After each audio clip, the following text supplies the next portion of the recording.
coroação. Então é o caso Creu versus Henry, de 1903.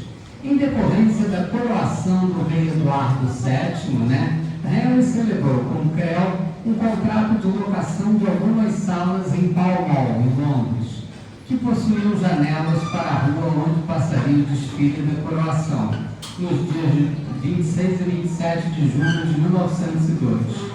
O locador Creu havia anunciado nas janelas do prédio o aluguel para visualização da coroação real e pediu a quantia de 75 libras, sendo que 25 libras seriam pagas antecipadamente.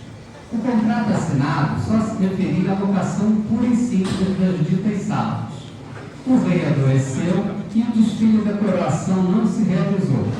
O locador ajuizou a ação para ver o valor integral da locação, mas a sentença de primeiro grau julgou a favor do réu, aduzindo que o locatário não tinha mais a obrigação de cumprir o contrato e ainda tinha o direito de recuperar as 25 libras pagas antecipadamente. O locador apelou, mas seu recurso não foi provido pelo juiz Gordon Williams. A partir dos conceitos aristotélicos, explica o raciocínio jurídico dessa sentença, confirmada em segunda instância, que tipo de justiça particular foi aqui aplicada, de que igualdade estamos tratando aqui, qual a relação disso com a noção de sinalagma e por que aquilo que estava escrito no contrato, a locação de salas pura e simples, foi ignorado pelo juiz como solução para a questão jurídica posta em juízo. Não entenderam o problema? Então, era varanda, eram salas com varandas que davam para Pall Mall, onde passava o cortejo real no desfile da coroação. Então, fez-se um contrato de locação daquelas varandas pelo tempo da coroação, que são normalmente 3 dias de festejos, e em relação a essa questão se cobrou o valor de 75 libras esterlinas. Ora, qual a justiça aqui em causa? Oi? Quem fez o contrato? Duas pessoas. O locador, que era o dono do imóvel, das salas com a varanda, e uma pessoa que queria ver a coroação do rei, Como vocês sabem, tem muita gente que gosta de coroação de rei. Oi?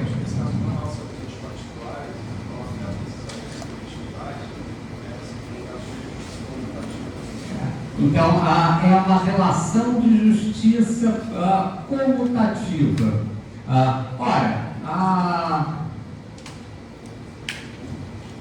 Por que foi decidido dessa maneira?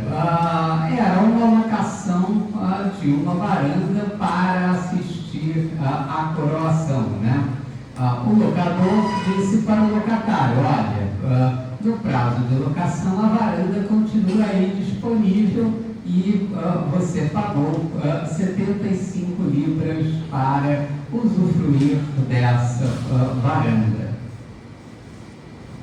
Oi?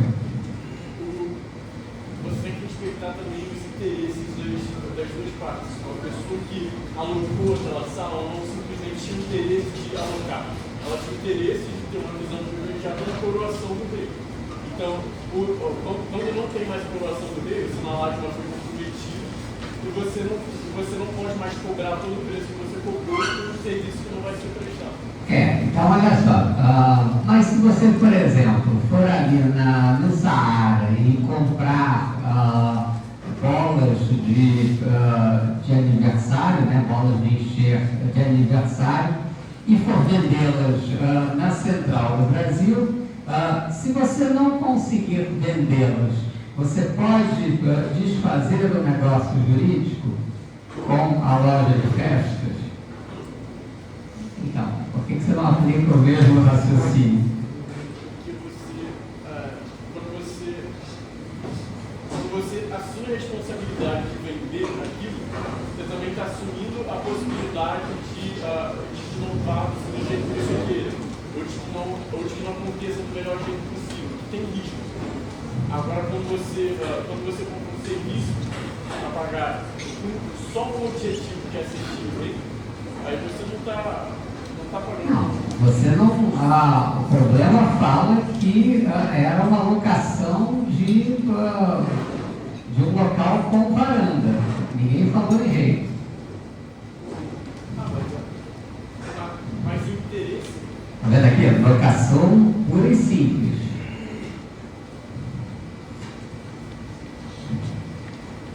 Oi. Eu acho que a diferença desse caso, por exemplo, que você deu de Saara, é que nesse caso o que aconteceu foi que o locatário pagou antecipadamente e não chegou a fazer uso da locação. É diferente de você ir no Saara e comprar o valor do crédito dele, porque você chegou efetivamente a ter posse daquilo, foi transferida a posse do vendedor para você vender outro lugar ou fazer o que você quiser. Ali a questão é que você tem que pensar que no contrato, uma pessoa vai oferecer uma coisa, a outra pessoa vai receber algo em troca. Então, nesse caso, teve uma quebra desse princípio do contrato, porque uma pessoa pagou, mas não recebeu nada em troca. Não, olha só. Ele pagou antecipadamente e a varanda disponibilizada, entendeu? Houve a efetividade da contraprestação. O locador falou, olha, você pode usar, pelo tempo que nós combinamos no contrato, você pode usar a varanda. Deu a contraprestação, entendeu? Não é que ela não foi dada. Foi. Mas está escrito, tipo, ó, o locador quer você imaginando crédito, aluguel para a modernização da operação real. Isso está escrito no anúncio dele, que era comprar Não. a operação real? Não está escrito. Era uma locação pura e simples.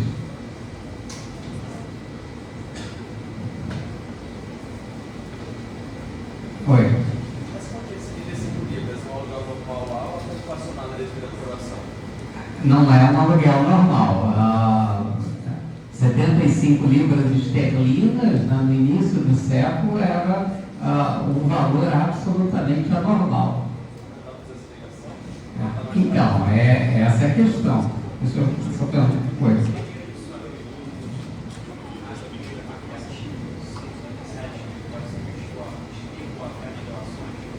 R$187. Quando essa relação foi efetivada, no caso do contrato foi efetivado, tinha uma finalidade por trás, de ser observar a aprovação. E a partir do momento que a aprovação é feita, então a finalidade do contrato, o motivo pelo qual foi feito, deixa de existir. Então você vê que tem os custos e tem a gestão das trocas. Isso aí é opera se fosse cobrado o valor total da locação. A finalidade da relação foi eliminada a partir do momento que Mas como é que você diferencia isso desse outro exemplo que eu dei? O motivo do sujeito era comprar bolas de encher para vender na Central do Brasil. Então ele comprou um monte, não conseguiu vender nenhuma bola, ele poderia desfazer o negócio jurídico?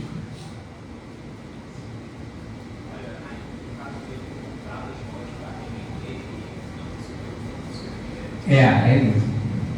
Nesse caso, ele comprou a igual, ele daria para saber se Essa era a motivação. Quer dizer, eu posso anular o negócio se o meu motivo não se concretizou? Há uma diferença dessa hipótese para essa hipótese do motivo?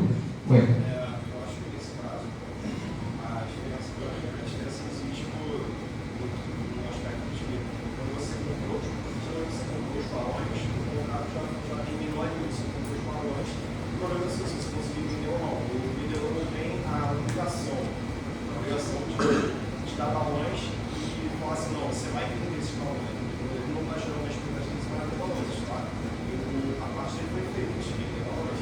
Agora, nesse caso, você está pagando de valor de 5 libras antecipadamente. Então, aí pagou o preço do valor, o valor dele foi feito pelo áudio, mesmo que não estivesse claro, na expectativa de que a pessoa assistisse a colação real. Essa colação não foi feita. O preço acima do que o normal,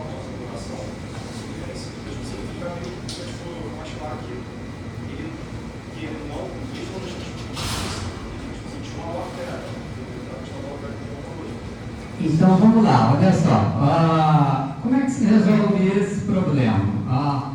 Você tem uma relação sinalagmática entre A e B. Na relação sinalagmática entre partes, normalmente o motivo pelo qual se estabelece uma determinada obrigação, ele é um motivo próprio das partes. Então o sujeito vai vender um balão e esse é o motivo dele. O motivo da outra parte é receber o preço. Então, são coisas que não se comunicam. O motivo é individual de cada parte. Ora, qual é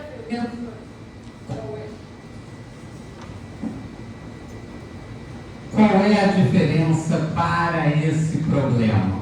Ora, havia uma condição pressuposta ou uma pressuposição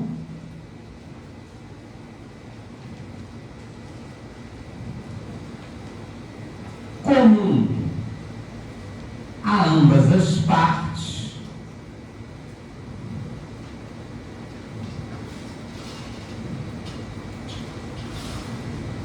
embora não escrita, uma pressuposição pela qual você pagava um valor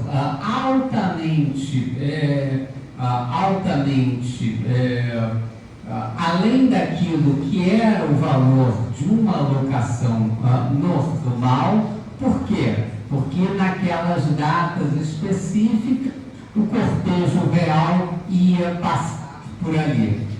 Então essa era a condição ou a pressuposição, ou condição pressuposta, ou a pressuposição comum a ambas as partes. E isso constituía o sinalagma. Ora, a partir do momento em que essa condição pressuposta não mais se realizou, é devido à devolução das 25 libras pagas antecipadamente e resolve-se o contrato. Por quê?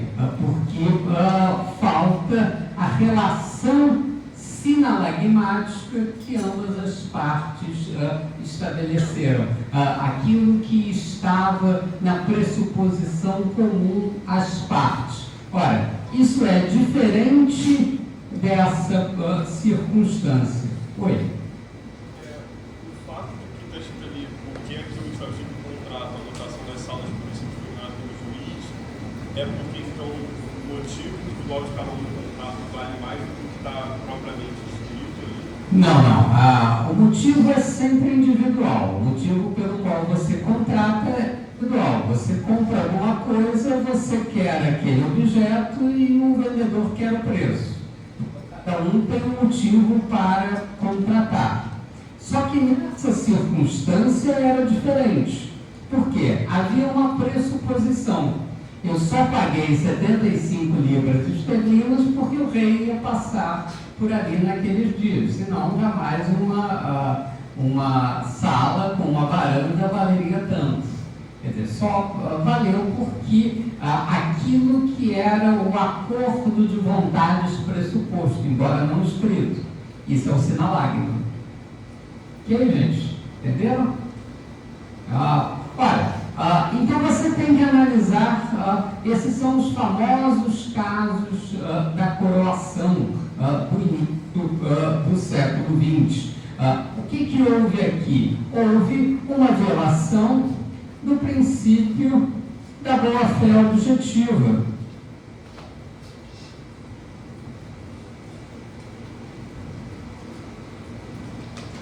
Que não existia no direito inglês, embora existisse lá no BGB, no Código Civil Alemão, mas era algo comum, pressuposto.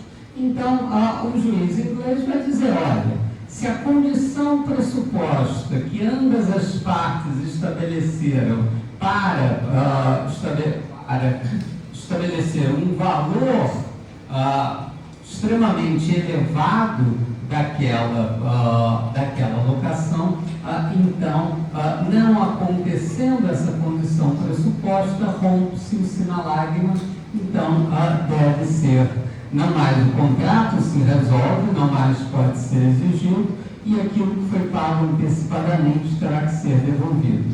Oi? Você pode explicar de novo o que é boa-fé objetiva? Boa-fé objetiva é uma obrigação de correção e lealdade que você tem que ter durante todo o desenvolvimento do contrato. Ora, é importante vocês entenderem, não é matéria nossa, mas só vou antecipar aqui, que a ideia do contrato, ela perpassa muito mais do que aquilo que é assinado. Ora,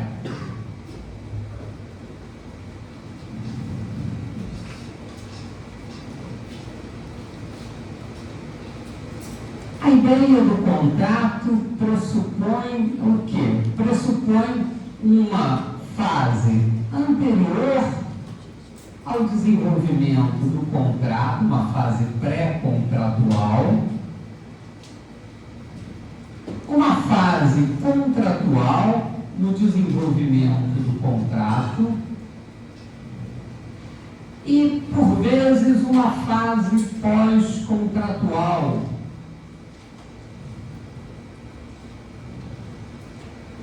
Além do desenvolvimento do contrato. Então, alguns autores importantes do direito civil, né, como Almiro do Couto e Silva, pressupunham a ideia de que a obrigação é um processo.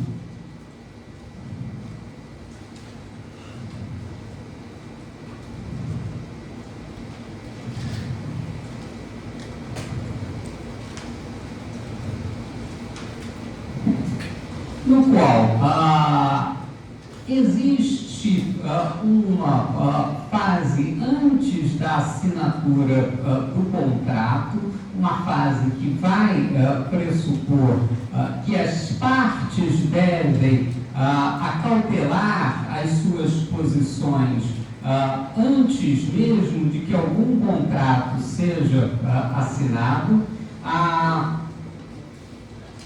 As obrigações devem se manter funcionando durante o desenvolvimento do contrato e pode existir essa responsabilidade pós-contratual. Você vai comprar um banco.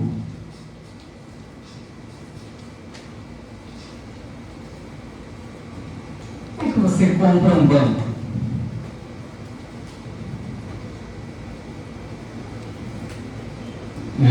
Com muito dinheiro, só isso. Gostei do seu banco, eu tenho muito dinheiro. Você compra o banco?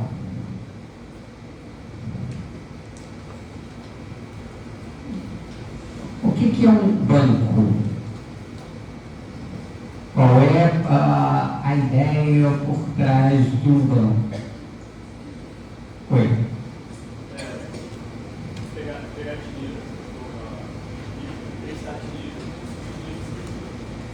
Então, olha só, a ideia de um banco é você buscar, pegar o dinheiro de terceiros, né, investir aquele dinheiro, emprestando para outras pessoas e ficar com a diferença do preço. Isso significa dizer que você opera fundamentalmente com o dinheiro dos outros. Ora, se todas as pessoas que emprestaram o seu dinheiro para que o banco movimentasse esse dinheiro, pedissem o dinheiro de volta ao mesmo tempo, o banco teria dinheiro para devolver para todas as pessoas?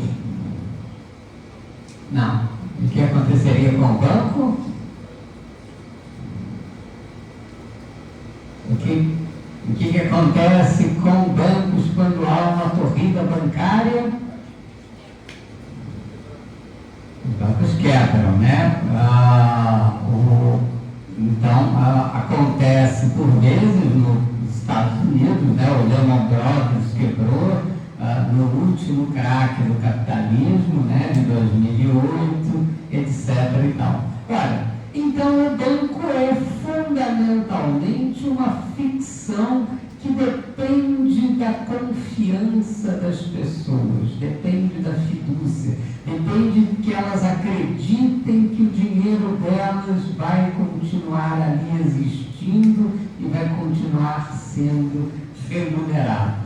Então, o banco é essencialmente uma ilusão das pessoas. Qualquer banco, nenhum banco resiste a uma crise de confiança, nenhum banco resiste a uma corrida bancária. Ora, então, se eu vou comprar um banco, o que eu vou analisar? Posso comprar um banco sem analisar a estrutura do banco, sem analisar as contas? Não, né? Seria uma absoluta temeridade. Se o banco é uma relação fiduciária, eu tenho que fazer essa análise. Ora, para fazer essa análise, eu preciso buscar, ou eu preciso ter acesso à contabilidade bancária para saber se vale a pena comprar esse banco. Então, a parte fornece em confiança os documentos necessários para que eu analise aquela compra. Aí eu vou lá, analiso a compra e declaro para um amigo meu, jornalista, olha, esse banco tem uma estrutura sólida. Aliás, ele está mesmo em situação pré-falimentar. O que vai acontecer? Oi. Eu acho que as pessoas atrás, ou pessoas que são técnicos, se falar que o banco está perto da falência, porque isso pode causar um pânico geral, todo mundo esse sinal geralmente sempre leva a falência real. Então, o banco é essa estrutura fiduciária que só se garante a partir da credulidade ingênua das pessoas de que o dinheiro que elas emprestaram para o banco, para ser remunerado por um CDB, por uma poupança, esse dinheiro continua lá, quando na realidade o banqueiro já emprestou esse dinheiro. Então o banco é essencialmente um negócio absolutamente fiduciário, absolutamente de confiança. Eu tive acesso à contabilidade antes de contratar. Não tinha nenhum contrato. Posso ser responsabilizado? Eu só falei que não gostei dos números e que achava que o banco ia quebrar. A pública era só um amigo meu jornalista, e esse amigo meu falou com o resto da humanidade. Posso ser responsabilizado? Oi. Se o seu nome está na matéria, sim, mas se não está, é o seu amigo. Então, devo sempre falar em off, né? Porque é um problema sempre que eu consigo empurrar para o jornalista. Que, aliás, o jornalista, coitado, ele normalmente é pobre, ele não tem a menor condição de indenizar o prejuízo da venda de um banco, né? Então, toda vez que eu quiser quebrar um banco, eu faço isso, né? Pego um jornalista amigo e repasso a responsabilidade. Eu acho que já nessa fase pré-contratual, o banco, ele já tem a questão dos dois interesses. Então, você está demonstrando o interesse de comprar, o banco está demonstrando o interesse de comprar, e dessa relação de confiança, de boa-fé, ele vai te mostrar uma coisa que ele sabe muito bem que pode prejudicar ele se você vazar, porque ele tem a expectativa de que você vai se manter ali na boa-fé do contrato e vai manter isso tudo ali dentro da sala que vocês estavam conversando. Exatamente. A responsabilidade civil, ela começa antes que as pessoas contratem. É aquilo que depois vocês vão aprender, que se chamam deveres laterais de conduta.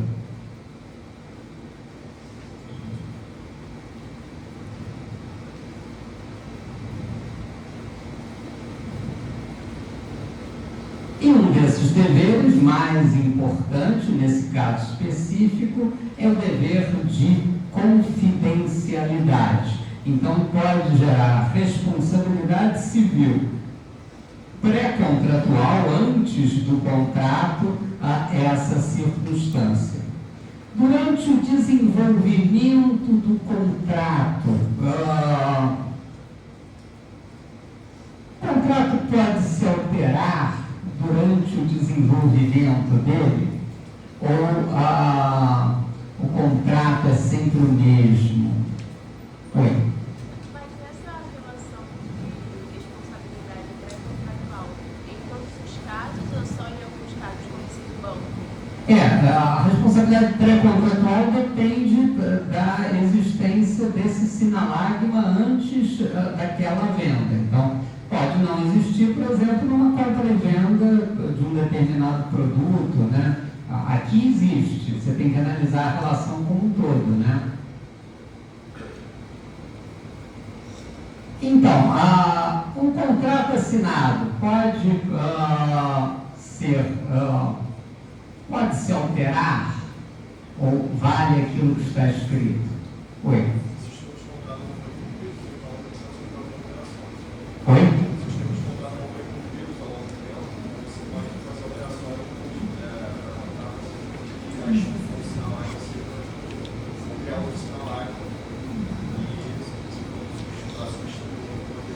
Então vamos lá. Eu assinei um contrato para alugar uma mansão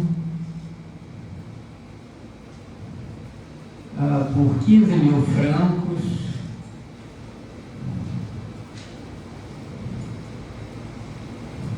em 1913.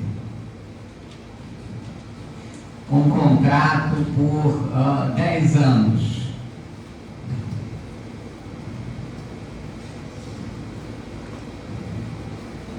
15 mil francos equivaleriam a 3 mil dólares.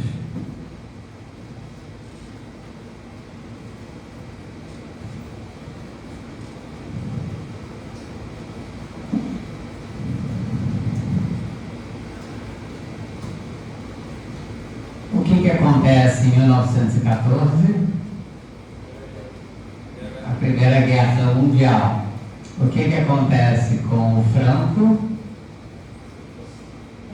Se desvaloriza tremendamente. Então, ao final de 1918, aqueles 3 mil dólares, aqueles 15 mil francos que eu me comprometi a pagar, estão valendo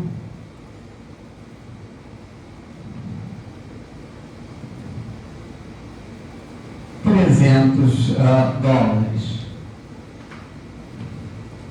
Aí o proprietário do imóvel diz que ele quer anular aquele negócio jurídico, ou ele quer modificar os termos do negócio. E o que eu digo? Não. Eu não quero mudar os termos do negócio, eu tenho direito de pagar 15 mil francos pelos próximos 10 anos, pelos próximos 6 anos, e você ainda tem mais 6 anos de prejuízo. Perfeito? Oi. O que estava sendo atribuído ali como interesse da parte de quem estava vendendo a casa, a mansão, não era necessariamente o preço, mas capacidade de troca, no caso, capacidade monetária. Então, então o valor como ele tem capacidade de mudar, desvalorizar e valorizar, você também tem que adaptar o contrato ao interesse da pessoa. Mas olha só, se fosse assim, o contrato poderia ser modificado, né? E os preços sobem e descem o tempo todo, então nada seria certo, né? Todos os contratos seriam incertos. Mas você também tem que analisar a proporcionalidade aí, como a moeda se desvalorizou de 10 vezes, você vai ter que mudar necessariamente o contrato, porque foi uma diferença muito absurda no interesse. E por que você não diz eu só lamento? E mantém o contrato? Pacta sunt servanda, os contratos devem ser cumpridos tal qual foram estabelecidos. Ela pediu primeiro. A pessoa, nesse caso, estaria pagando em dólar ou em franco? Não, em francos. Eu fiz em dólar só para a gente fazer uma equivalência. Mas o contrato é 15 mil francos, que equivaliam em 1913 a 3 mil dólares. Em 1918 equivalem a 300 dólares. Eu acho que até para o interesse de quem está alugando a casa, esse valor devia sim ser modificado, eles deviam entrar no acordo, porque depois da crise econômica, né, dessa desvalorização tão grande, é muito raro ter alguém que conseguiria continuar pagando esse tipo de francos, ou conseguiria pagar esse valor nessa função. Não, o valor, quem na realidade está perdendo é o locador. O cara continua pagando 15 mil francos, só que 15 mil francos agora são 300 dólares. Equivalia a 3 mil dólares, agora só equivale a 300. Oi. A qualidade da mansão, o uso da mansão foi afetada? Não, a qualidade continua a mesma. Oi. Você falou um pouquinho só, não diz só lamento. Eu acho que se ele dissesse isso, seria agir de má fé. A boa fé fala sobre a obrigação de correção. Pelo modo que você falou que esse valor é pelo que estava valendo na época. Se não está mais, se esses 15 mil francos não estão valendo mais do que valeu antes, tem a obrigação de correção corrigir o preço. Então, mas aí nada mais seria seguro, né? Porque todos os contratos poderiam ser alterados, as condições econômicas variam. Eu acho que é um contrato que ainda está acontecendo, eu ainda estou alugando. Não é como se eu precisasse pagar a mais do que eu já paguei, mas a partir de agora tem uma correção. Sim, mas não há nenhuma previsão de correção monetária. Aliás, o conceito de correção monetária nesse momento não existia, porque o padrão ouro garantia a estabilidade de todos os preços, né? Você poderia, você já deu a volta ao mundo em 80 dias? Você pode, na época do padrão ouro, você poderia ir no Banco da Inglaterra trocar as libras esterlinas por barras de ouro, no valor equivalente. Oi. Nesse caso, a mudança de valor não se deu por uma inflação ou deflação que poderia ser prevista pelo mercado. Ela aconteceu por uma circunstância que ninguém tinha previsto e que afetou muito todas as esferas. Então, é exatamente isso. Nesse momento vai se discutir a famosa teoria da imprevisão. Então, se ocorreu uma mudança abrupta que não poderia ter sido prevista pelas partes no momento em que as partes contrataram, que levou à perda da substância do negócio, aquele negócio terá que ser revisto. Ora, então se estabelece a ideia de que nessa circunstância, apresentadas essas características, uma situação que, independesse da vontade das partes e que não poderia ter sido prevista no momento do contrato, então nessa circunstância excepcional se justifica a modificação do contrato. Para quê? Para manter o sinalagma contratual. Então, a teoria da imprevisão é uma das possibilidades de resolução dessa circunstância. E a responsabilidade depois que o contrato acabou? Oi? O conceito de normas dispositivas se aplica à mudança de contrato? Conceito de? Normas dispositivas. Como assim normas dispositivas? Que é quando as duas partes querem mudar, pode ser mudado. Tipo, Não, sim, as partes sempre podem modificar o contrato por comum acordo. Só que nesse caso aqui, uma das partes não quer. Ela está tendo muita vantagem em não mudar o acordo e, teoricamente, ela teria direito ao cumprimento do contrato até o final do prazo de 10 anos. Pode haver responsabilidade depois que o contrato acabou.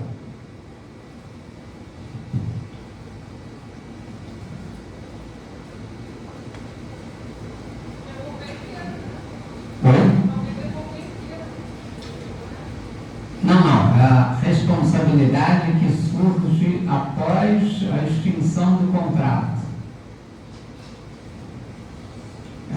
Oi. Eu não sei se para todo contrato é possível, mas, por exemplo, se você vai fazer um contrato de prestar um serviço, principalmente se eu sou encanador, você me contratou para consertar um cano na sua casa. E aí eu fiz alguma coisa lá para deixar de forma que depois de um tempo o cano estragasse de novo, só para, por exemplo, você ter que me chamar de novo e eu ganhar dinheiro com isso. Isso é agir de má fé depois que o contrato foi realizado. Eu disse para você que consertei seu cano, mas eu deixei alguma coisa para mas aí é uma outra coisa, é um vício redivitório, né? Um vício oculto naquele serviço prestado. Aí decorre do contrato mal feito, né? Aí você tem direito a que aquela circunstância seja resolvida. Eu estou dizendo a responsabilidade que pode surgir após a extinção das obrigações. Oi? Eu acho que sim, ainda mais quando você faz um contrato de compra e venda. Você compra um alimento e aí você fica mal e é comprovado que é por causa daquele alimento que você tem como responsabilidade. Não, mas aí é a mesma situação dele, é um vício redivitório, é um vício oculto. Aquele alimento não se prestava para o consumo humano, né? Então, aí cabe a responsabilidade em decorrência do contrato. Estou falando uma responsabilidade posterior ao contrato e que seja independente. Um exemplo do Conde Álvares Penteado. Ele poderia ter aberto uma nova empresa no mesmo ramo, fazendo concorrência e tirando a substância daquilo que ele vendera anteriormente? Cabe responsabilidade pós-contratual? Cabe. Então, naquela circunstância, é um exemplo de responsabilidade pós-contratual. Então, vejam que o contrato não delimita, numa perspectiva aristotélica, a relação sinalagmática como um todo, porque existe ou pode existir sinalagma antes do contrato, pode o sinalagma se alterar durante a fase contratual e pode existir alguma responsabilidade pós-contrato, desde que aquela nova relação tenha anulado a relação anterior. Isso é sinalagma. Isso é a ideia aristotélica da comutatividade nas relações jurídicas. Então, quando você analisa uma relação jurídica, você tem que analisar aquela relação jurídica como um todo. Claro, gente, essa ideia? Ok? Oi. O que é devido a cada um, e pode ser devido antes do contrato, pode ser aquele sinalagma pode se alterar na relação contratual e pode se alterar depois do contrato extinto. Ok?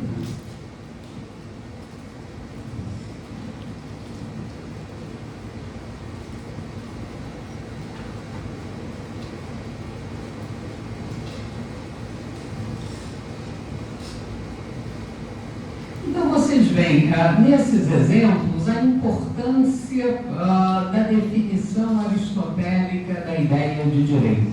Então, Aristóteles traz para o direito a ideia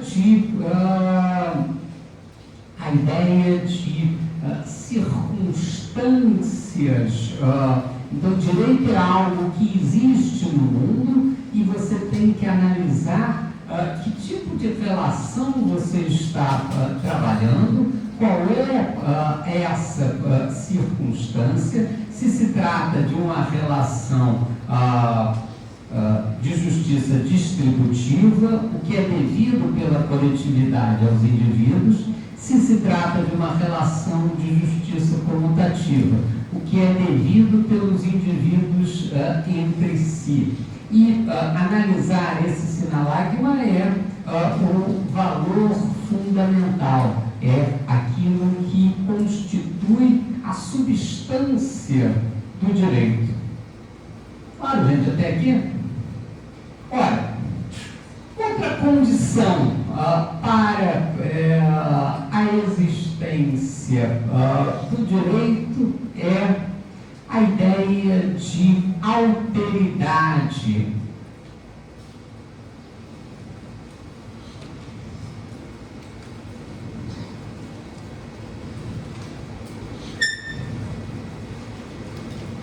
A existência do outro. Então você acabou de fazer 18 anos e primeira coisa que você faz é a temeridade de buscar uma carteira de motorista, né? E o pior, o Estado dá uma carteira para você.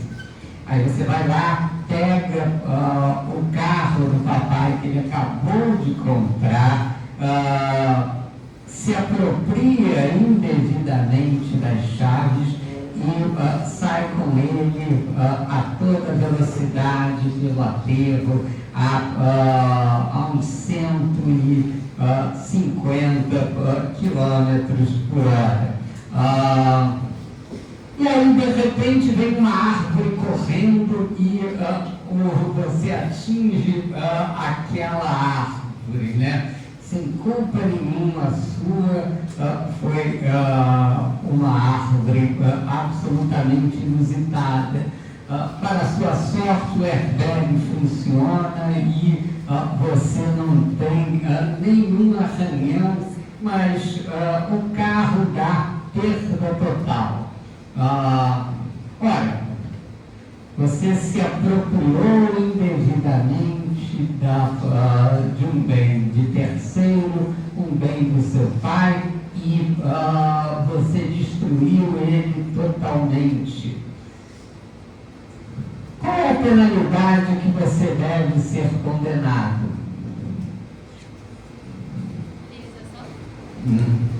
Apropriação indébita, dano, quais foram os crimes que você cometeu? Oi. Você digou a ordem pública, você poderia ter mais, você poderia ter machucado alguém, matado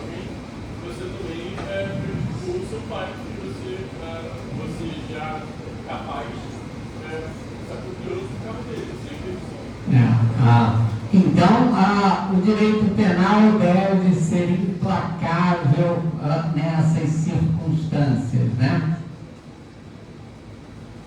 Olhem o artigo 181 do Código Penal. Imunidade penal nos crimes contra o patrimônio. É isento de pena quem comete qualquer dos crimes previstos nesse título, crimes contra o patrimônio em prejuízo do cônjuge, na constância da sociedade conjugal, ou do ascendente ou descendente, seja o parentesco legítimo ou ilegítimo, seja civil ou natural. Então, não vai acontecer nada com você. Pode destruir sem medo o carro do papai, porque o direito penal garante que nada acontecerá com você. Por quê? Oi. É porque eu acho que, por exemplo, no carro do meu pai, de certa forma, também é meu carro, de certa forma. Então ele não pode me acusar de um crime por eu, não pode assim, ter uma pena de mim por eu estar fazendo uma coisa com a minha propriedade também. Exatamente. É essa circunstância, é o adiantamento da legítima, né? Você vai ter adiantado aquilo que seria seu no futuro. Então, não há nenhuma responsabilidade penal. Por que o Código Penal tem uma regra tão maluca quanto essa? Oi. Então, por exemplo, um jovem rebelde não pode roubar dinheiro do pai, bastante dinheiro, ele não pode devolver, gastar tudo. Ele pode gastar tudo, ele não pode ser punido por isso, penalmente punido, né? Pode ser ele teria que, se ele tiver meios de devolver, ele teria uma relação de responsabilidade civil. Mas a penal, que seria apropriação indébita, o eventual crime de dano, não. Por que uma norma tão maluca é estabelecida no Código Penal? Oi.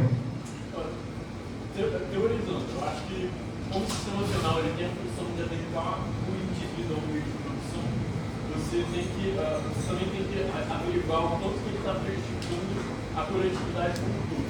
Se é uma pessoa que você não conhece e ela afeta o seu patrimônio, isso causa uma insegurança jurídica global na sociedade. Então você precisa punir mais aquela pessoa porque ela afetou mais um coletivo. Já que ela tem uma relação aí de validez de muita sensibilidade, você não tem uma necessidade tão grande de punir essa pessoa, porque isso não causou uma insegurança jurídica tão grande quanto causaria se fosse uma pessoa determinada. Tudo bem, mas é um meliante doméstico, um pequeno delinquente. Oi.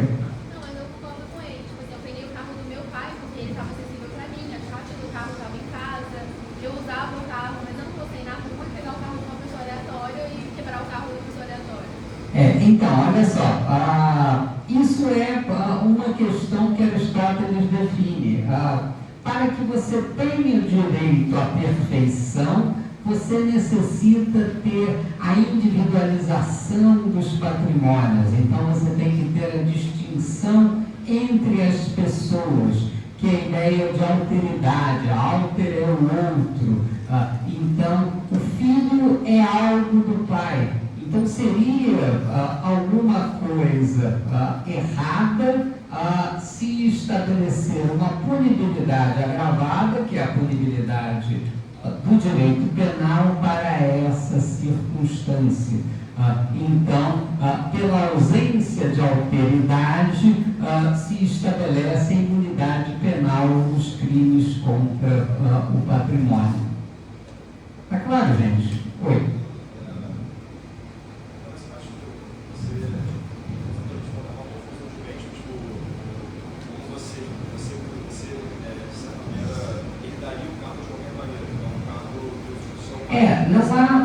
Não há alteridade suficiente, ou seja, não há uma individualização suficiente para que justifique a aplicação da norma mais extrema, que é a norma penal. Quer dizer, então a alteridade é uma condição para a existência do direito.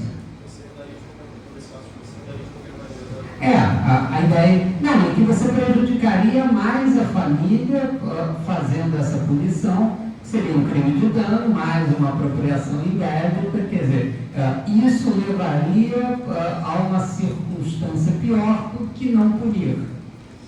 Então a alteridade é necessária para a punição do direito. Ora, então Aristóteles vai definir, por exemplo,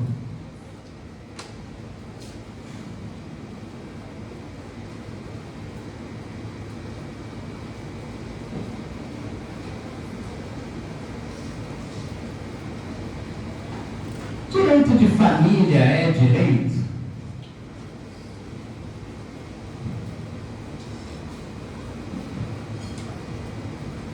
Para Aristóteles. Direito de família é direito à perfeição? Com quem deve ficar a criança? Com o pai, a mãe, guarda compartilhada, reparte a criança pelo meio, como Salomão fazia? Qual a melhor circunstância para estabelecer essa questão? Oi. Aí entra muito do poder familiar, né? O Estado não vai poder definir questões da família em si. Sim, mas por que não poderia? Ou porque isso parece uma circunstância difícil?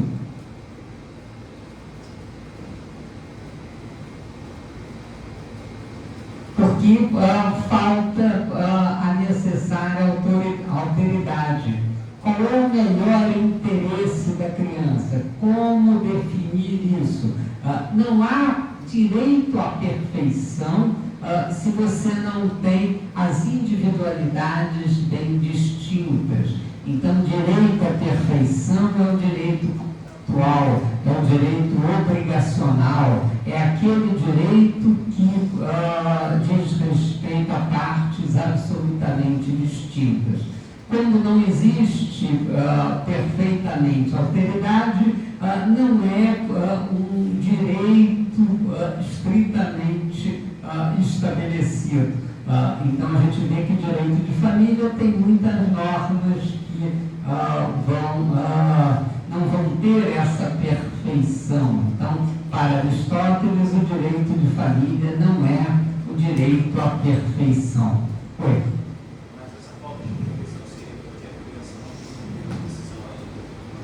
Não, significa que você não tem como estabelecer um critério perfeito para fazer essa divisão. A guarda deve ser dada à mãe ou ao pai? Qual é o bom critério para estabelecer isso? Não tem. Não um critério jurídico, não um critério perfeitamente delimitado. Mas, por exemplo, se você deixasse, se a criança tivesse condição de escolha, ela, em tese, seria melhor um sujeito para poder fazer esse tipo de escolha. Como ela não tem esse discernimento, acaba que você não tem subjetividade que você estava tentando. Não, ainda que a criança pudesse escolher, né? Ela não tem o discernimento necessário. Você não pode pedir que uma criança de 10 anos faça essa escolha, por exemplo, né? Mas ainda que ela tivesse, qual seria a melhor escolha? A guarda compartilhada, a guarda só da mãe, a guarda só do pai? Não há uma boa solução de direito para isso, entendeu? Uma solução auto-evidente, como você vê num contrato. O sinalagma é perfeito, porque as partes são absolutamente distintas à alteridade. Entendeu? Não há mistura, né?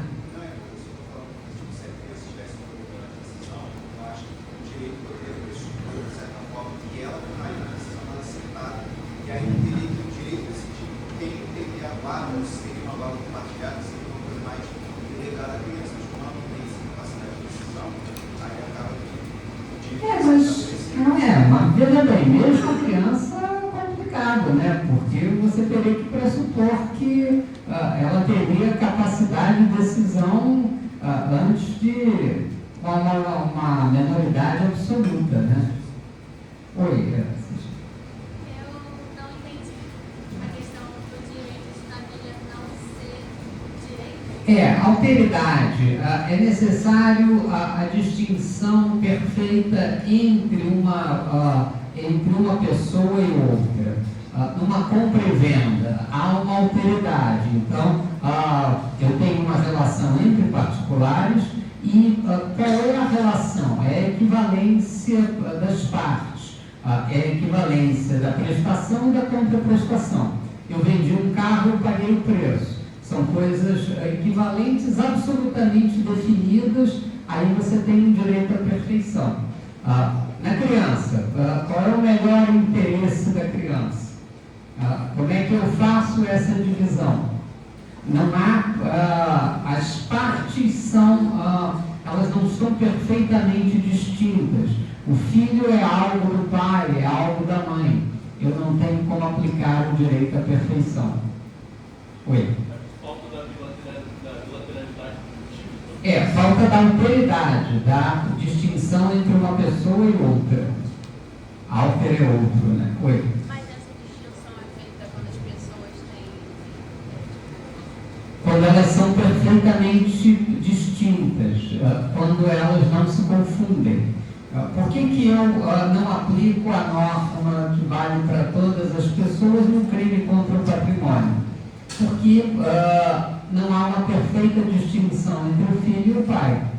Seria pior que eu aplicasse a norma penal. Então é por isso que as pessoas são isentas de penalidade ou de pena num caso de crime contra o patrimônio. Não podem destruir o carro do papai sem nenhum remorso, porque a lei garante vocês. Mas só em caso de família que tem a não alteridade? Porque na família não há essa distinção, entendeu? Qual é a melhor solução para um menor? É você dar a guarda para um, dar a guarda para o outro, dar uma guarda compartilhada. Não tem uma solução boa, como um sinalagma contratual, como direito contratual, porque não há uma distinção perfeita entre as pessoas. A alteridade é uma condição de possibilidade do direito. Oi? Eu só me diz uma coisa, essa intenção de pena, ela funciona apenas se for um acidente ou se eu programar, sei lá, meu namorado me traiu, eu vou lá e a mãe faz ele, quebra o... Não, mas aí não é uma pessoa da família, aí é só... Meu marido me traiu. É contra você pode destruir o carro na constância da sociedade conjugal. Pode. É isento de... Não, olha só, é isento de penalidade. Se você tiver patrimônio, você vai responder civilmente, mas você não vai responder criminalmente. Professor, criminalmente nós estamos Contra o patrimônio, Se você faz uma Suzane von Richthofen, é outra história, entendeu? Aí é um assassinato, né? Ok, gente, até aqui?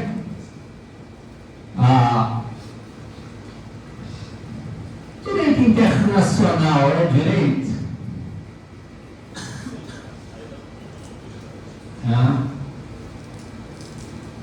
Oi. Você acha nesse caso de internacional você acha interesse de um país, pelo menos, você, por exemplo, decidir intervir e determinar determinada ação para a opção monetária? Você não está afetando só o país, você está afetando uma Então vamos lá, o presidente do Sudão é um criminoso de guerra, conhecido, cometeu crimes contra o seu próprio povo e continua lá na presidência do Sudão. Já foi declarado um criminoso de guerra. Posso ir lá e pegá-lo e prendê-lo e levá-lo a julgamento?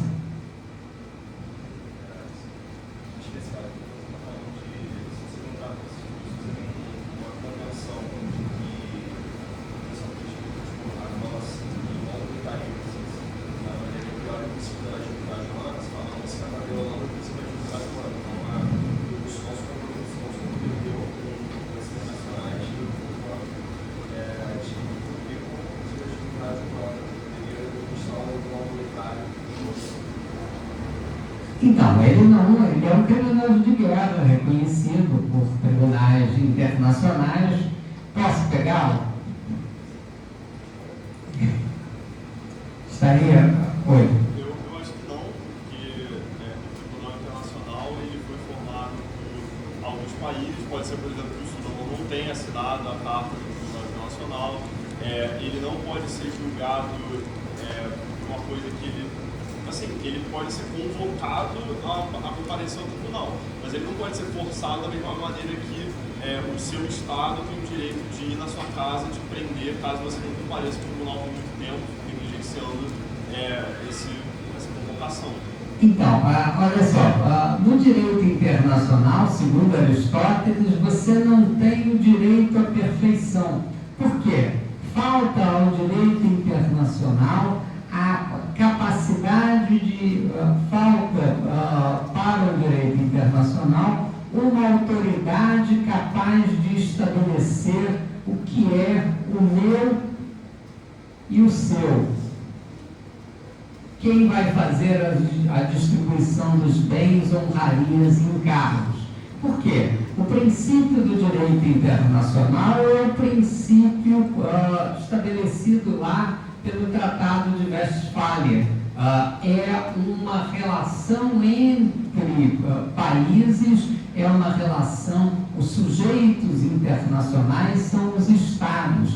Falta uma autoridade global capaz de estabelecer o direito à perfeição. Então, também o direito internacional, para Aristóteles, não é um direito à perfeição. Como é que a gente chama um direito que não é um direito à perfeição? Soft law.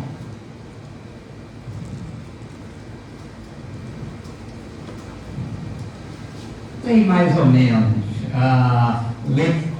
que se estabelece de acordo com tratados, exatamente o que ele falou. Se o país for signatário de um contrato, de um tratado internacional, você poderia estabelecer. Mas na falta de uma autoridade geral capaz de estabelecer o que é o meu e o seu, como fazer a divisão perfeita, na falta dessa autoridade, você também não tem direito à perfeição. Então, também para Aristóteles, faltaria a qualidade inerente ao direito, aí por falta de uma autoridade capaz de definir o que cabe a cada um. Ok? Entendido, gente? Alteridade? Oi. Eu tenho uma dúvida em relação ao direito de família. É porque nesse caso da briga pela guarda de uma criança, o casal já teria se separado. Então, é como se não existisse mais uma família ali. É como se já tivesse uma certa alteridade, porque não tem mais uma relação conjugal. Não, mas há uma relação intrínseca entre as pessoas, entre o filho e o pai, o filho e a mãe. E como é que eu vou definir a perfeição, o que cabe a cada um? Se fosse um contrato, uma compra e venda, eu sei o que cabe a cada um, eu sei quando o sinalagma se estabelece e quando há uma relação entre prestação e contraprestação. Mas se eu não tenho essa autoridade à perfeição, eu não tenho como estabelecer isso à perfeição. Eu não tenho como definir isso bem. O filho deve ficar com a mãe, deve ficar com o pai, deve ficar com uma guarda compartilhada, vamos dar ele para uma tia. Eu não tenho essa individualidade que possibilita a perfeição, a aplicação do direito. Qualquer solução que eu der para o direito de família, isso consoante Aristóteles, claro. Qualquer solução que eu der para o direito de família é meio mais ou menos, entendeu? Por isso que o direito de família é tão imbricado com normas psicológicas, normas sociológicas, com questões que não são necessariamente direito. Oi? Existe uma especificação de até que grau de parentesco esse artigo funciona? Ele estabelece a relação do parentesco direto. Então, é ascendente, descendente e cônjuge, né? relação direta. Né? Primos não. Primos não. Oi. Mas os cônjuges que casaram com separação total de bens, isso também é válido? Não, em separação total de bens, aí não há bens a partilhar, né? Aí é outra circunstância. Né? Ok, gente, até aqui? Sinalar, oi.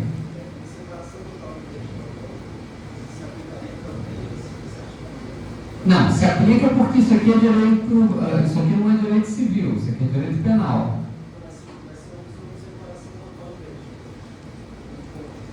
Não, olha só, a responsabilidade civil sempre há. Então, você destruiu o carro do seu pai. Se você tiver patrimônio próprio para responder, o seu patrimônio responde pela sua obrigação. O que você não você está livre aqui é da cadeia, entendeu? Da relação de direito penal. Ok? Oi. Eu ainda não entendi isso. Em um casamento com separação total de bens, se a esposa faz alguma coisa contra o patrimônio do marido ou o contrário, é isento de pena? É isento de pena, a responsabilidade penal. Não é isento de responsabilidade civil. Ela tem um patrimônio próprio. Ela destruiu o carro do marido. Ela não vai para a cadeia, mas ela vai ter que indenizar o marido se ela tiver patrimônio. Ok, gente? Vamos lá. Oi. A alteridade, ela vai isentar, deve ser do direito penal, ela vai isentar a alteridade do caso do seu familiar. Ela vai isentar de pena, só que eu também posso interpretar, não sei como a visão que você interpreta isso, que eu não posso aplicar a última raça exatamente por causa da autoridade. Mas nesse caso é para manter a alteridade. Seria pior que você aplicasse na família uma norma pública porque inexiste essa alteridade, entendeu? Então, por isso que você tem, nos crimes contra o patrimônio, essa circunstância. Seria diferente de um assassinato, por exemplo, né? Porque aí é uma outra... Aí existe uma norma que vai estabelecer que é o interesse maior da coletividade que aquela situação se mantém. Mas para o patrimônio você compõe exatamente pela ausência de alteridade, né? Vamos lá. Então, a ciência do direito do Dicaion concerne o efeito, ao resultado exterior, a essa igualdade das coisas, as relações entre cidadãos, a esse médium rei que caracterizávamos há pouco como sendo objeto da justiça. Deixaremos para o moralista a busca das intenções. Por isso, o direito se especializa no interior da moral. E as leis apenas morais distinguem-se das leis jurídicas. Nem toda lei é agora, como era em Platão, lei jurídica. A ciência do direito conquistou sua autonomia, a que conduziu o exame da experiência tão poderosamente, tão fielmente analisada no livro 5º da Ética. Então, Aristóteles vai definir pela primeira vez o campo do direito. Então, o campo do direito diz respeito a esse atuar justo, diz respeito a essas circunstâncias.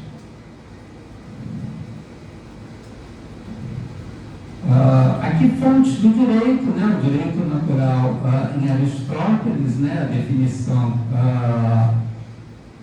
do direito posto socialmente, aí tem algumas definições.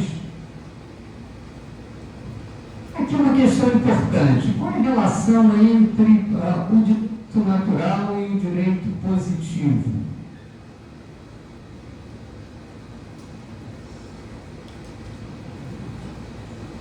Oi. Para Aristóteles, acredita que o direito positivo pode agir, mas nunca contra o direito natural. Aristóteles vai definir que o direito positivo ele vai ter uma relação de complementariedade com o direito natural. Então, ele vai, naquilo que não seja a essência daquela relação jurídica, você vai poder estabelecer uma regra. Então, naquilo que seja indiferente a essa essência, a mão da rua deve ser a nossa mão ou a mão inglesa?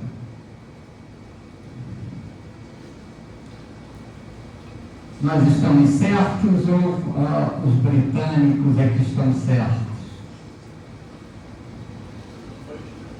Não faz diferença, né? Isso é diferente ao direito, então uma norma poderia estabelecer aquela determinada circunstância.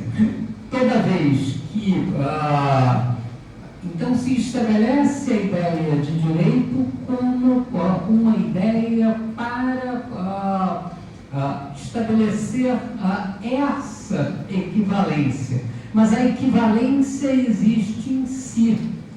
Então vejam que mesmo a existência de um contrato, por exemplo, nesse caso do contrato de locação da mansão em 1913 por 10 anos, ela só perdura naquilo que não contrarie a necessidade do sinalagma, a necessidade da essência da relação sinalagmática da justiça comutativa. Então, a justiça é fundamentalmente um método experimental para a aproximação do justo. Claro, gente, essa questão? Então, o direito deve ter uma correlação com o justo. Então, Jean Valjean, naquele crime do furto de um pão, tem que ser um agravo em relação à totalidade da coletividade. Então, não justifica a aplicação da lei penal para insignificâncias. Então, a norma que estabelecesse uma regra em contrariedade com aquilo que é a essência do direito, essa norma ela teria que ser reduzida ou ela teria que ser afastada.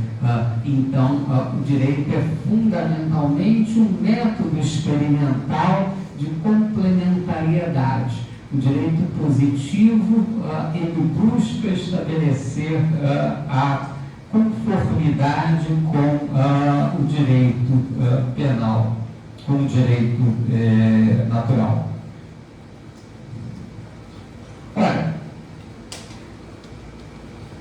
então, o direito surge da experiência em Aristóteles.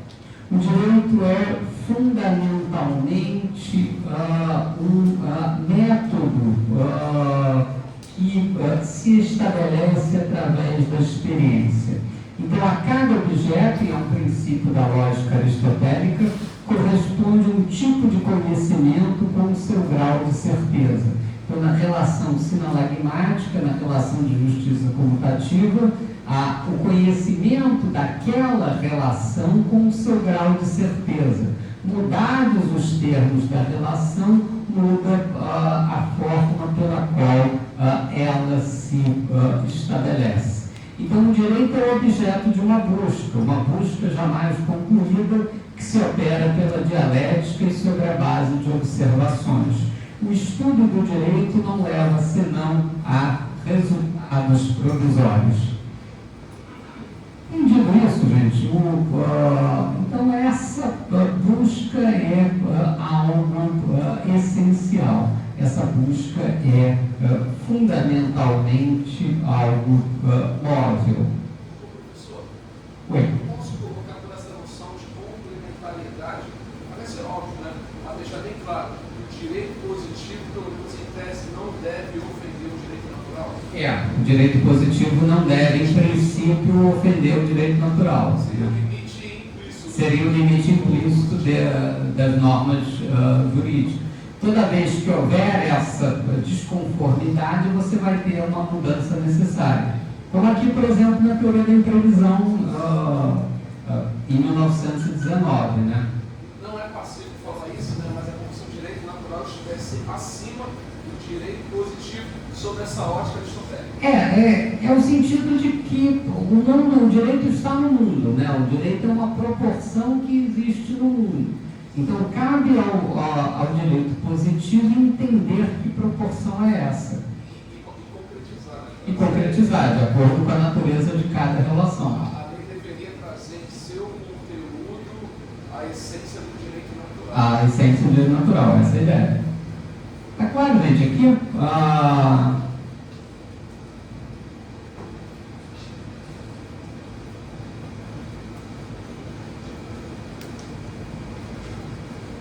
então, o objeto do direito é fundamentalmente o objeto da prudência. A prudência é a virtude intelectual que decide, em vista da ação, sobre situações contingências, sem ter o tempo nem os meios de dar as suas razões. Por exemplo, artigo 157 do Código Civil. Ocorre a lesão quando uma pessoa, sob premente necessidade ou por inexperiência, se obriga à prestação manifestamente desproporcional ao valor da prestação oposta. Né? Está lá uma velhinha se afogando e a velhinha foi nadar com um saco de moedas de ouro. E tem uma pessoa passando ali de barco e pode evitar que a velhinha se afogue. Então, o sujeito generosamente diz o seguinte: olha, se você me der esse saco de moedas de ouro, eu salvo você. Aí a velhinha aceita feliz o acordo, porém, quando ela chega em segurança na margem, procura um advogado para processar o seu benfeitor. Oi? Ele salvou a velhinha, né? Perfeito.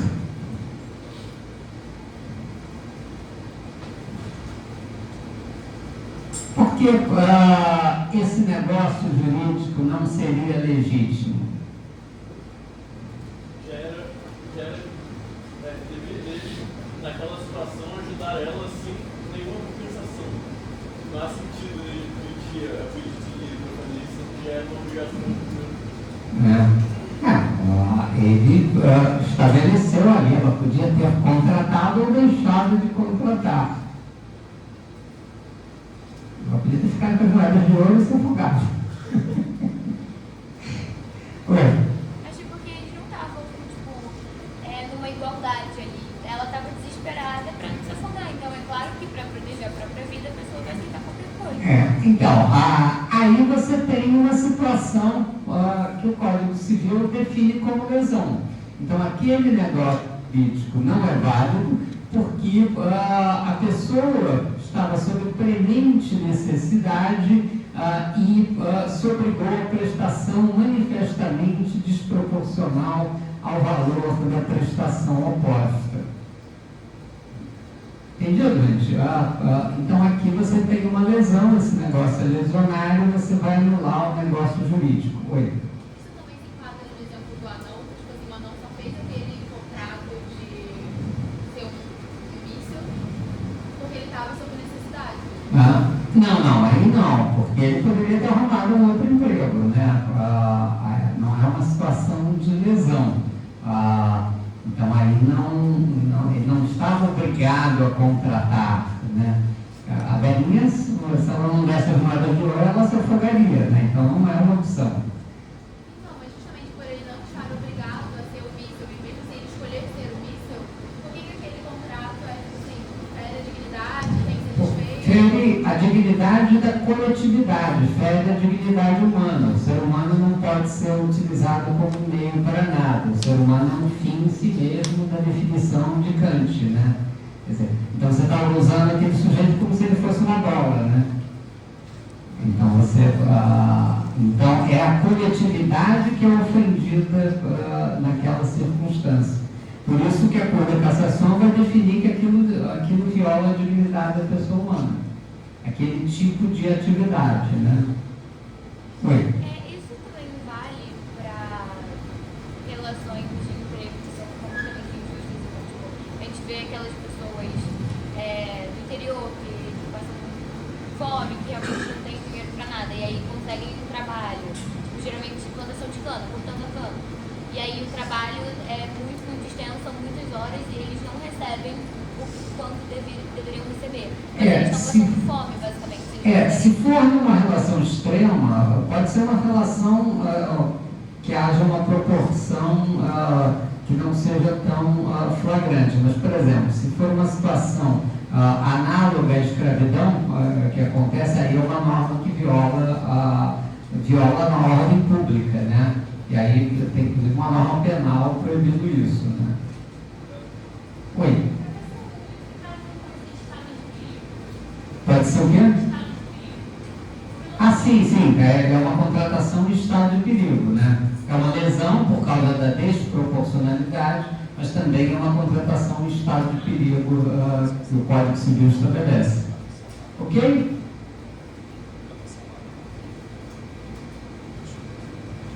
Olha, então as leis escritas têm normalmente valor de justiça porque repousam, ao menos em presunção, sobre a ciência do justo natural, do qual elas exprimem a conclusão.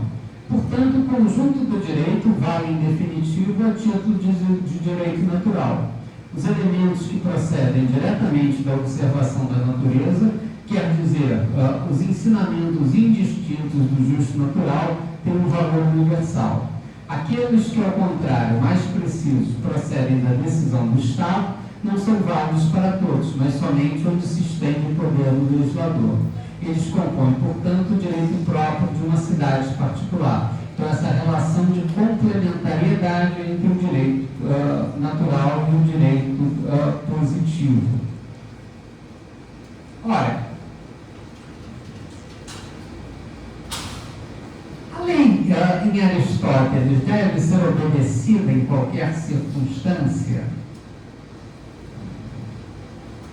Pacta sunt servanda, dura lex, ad lex. Faça-se justiça, ainda que pereça o mundo. Não, a lei tem que ter uma conformidade com o direito natural. Então, vocês viram naquele exemplo que eu dei sobre a pandemia, que se o preço for extremamente alto a pagar, não há, e o sistema vai reagir, né? O sistema funciona à base de freios e contrapesos. Então, em algum momento, o órgão vai se estabelecer para definir que aquele limite foi ultrapassado. Aquele limite não poderá ser violado. Então, isso é uma circunstância fundamental. Por exemplo, liberdade de expressão. Ela é ilimitada.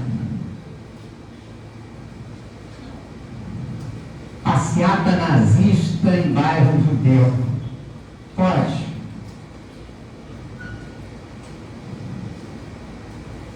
Alguém viu? Alguém acompanha o Flow? Aquele podcast? Vocês viram a história do Monark?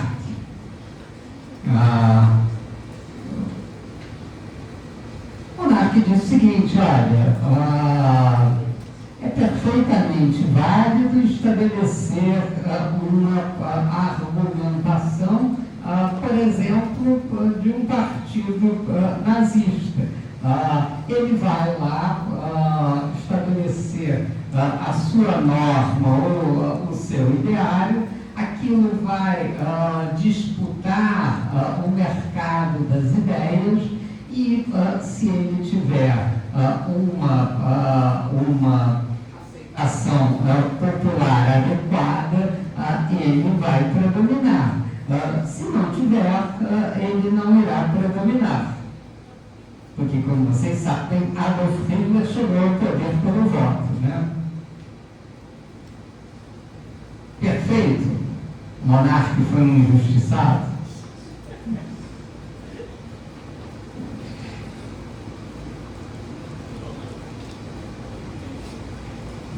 Oi.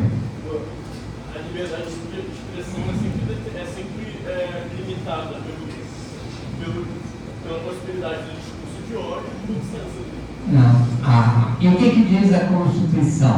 A Constituição, se você analisar lá no artigo 5º, inciso, acho que 16, se não me falha a memória, ela diz que todos podem se reunir livremente sem armas, desde que previamente comunicada à autoridade e fazer o proselitismo das suas próprias ideias.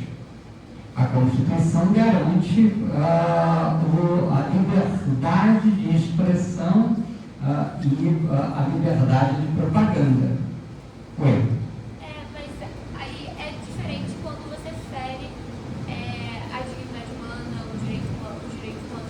Porque se isso acontece no Rio de Janeiro, imagina o que acontece com a comunidade judaica do Rio de Janeiro. Eles não estão mais seguros, eles não se sentem mais seguros, eles perdem os seus direitos de muitas coisas. Não.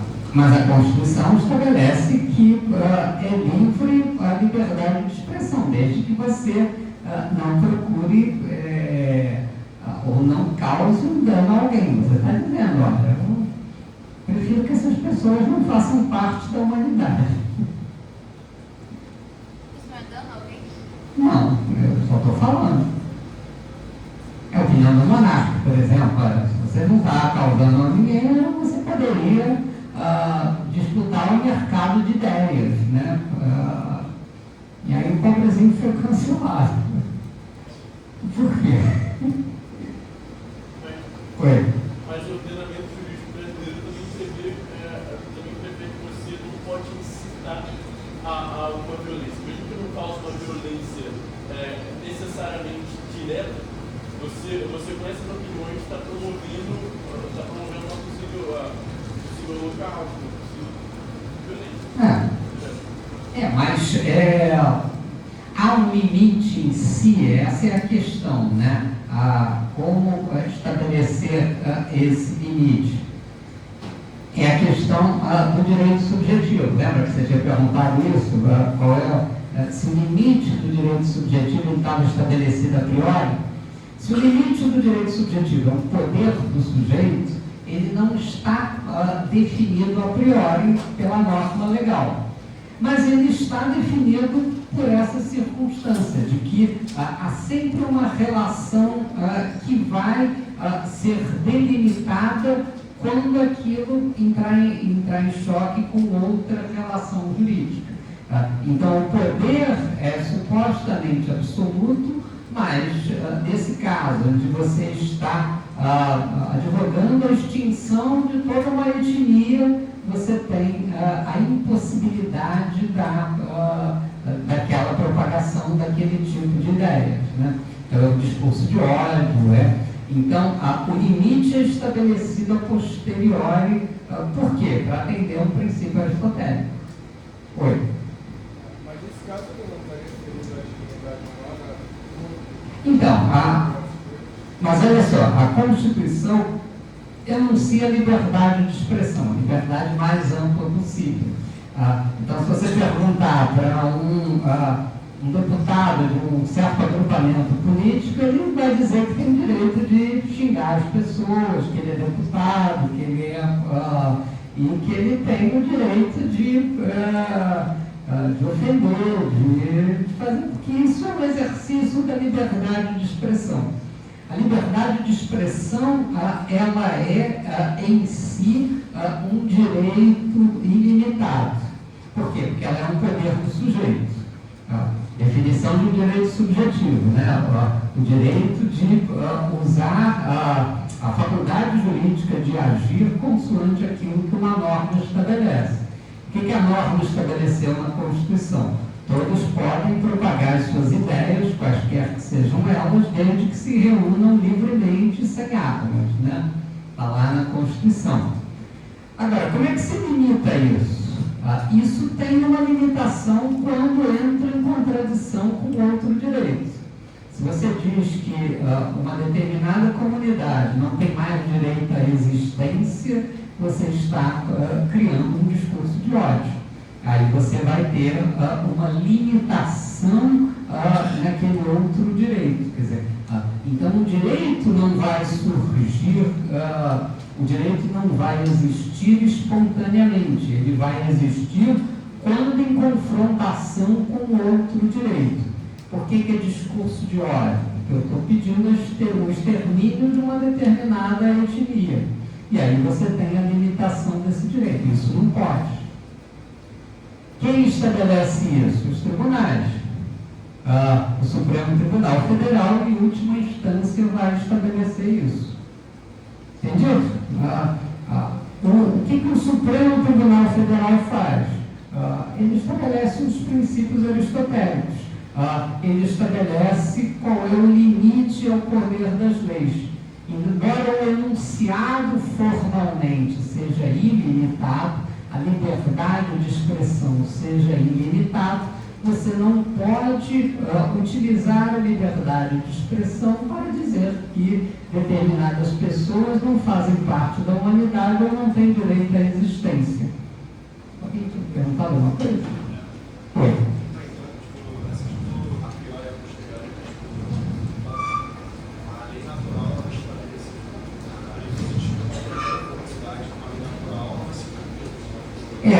Ela vai ter que, há um limite aquilo que você pode estabelecer, há um limite, e esse limite está na natureza das coisas, está na conformidade da ordem natural. Está claro, gente? Limites das leis? E aí?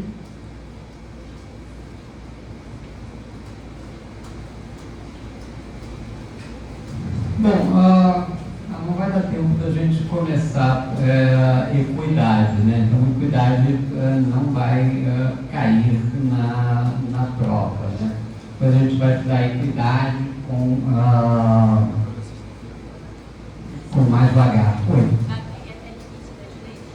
Até limite das leis. Então, fica até aqui. Então, essa é a matéria que a gente vai estabelecer, né, para a prova, né, prova lá na sexta-feira, a teoria de Aristóteles. Oi? Não deve ter alguma coisa específica, mas a maioria acho que vai ser caso concreto, né? É a aplicação, entendeu? O importante é que você entenda o conceito. Você tem que fazer as duas coisas, você tem que pegar o conceito teórico e aplicar no caso prático, né? Essa é a ideia. Porque, gente, direito é isso, direito é treinar esse tipo de coisa para vocês aprenderem como funciona, né?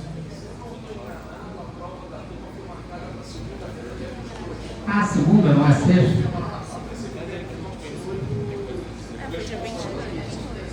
Então, sexta-feira nós teremos... não. Então, sexta-feira, então, gente, leiam a equidade, né? Vamos só... Você já leu a equidade em direito civil? Não. Então, a gente vai aprender equidade, mas equidade no direito aristotélico é diferente da equidade moderna, né? Se o professor de direito civil já tivesse dado equidade, eu explicaria a diferença. Então, eu vou apresentar a equidade aristotélica e depois vou diferenciar a equidade moderna.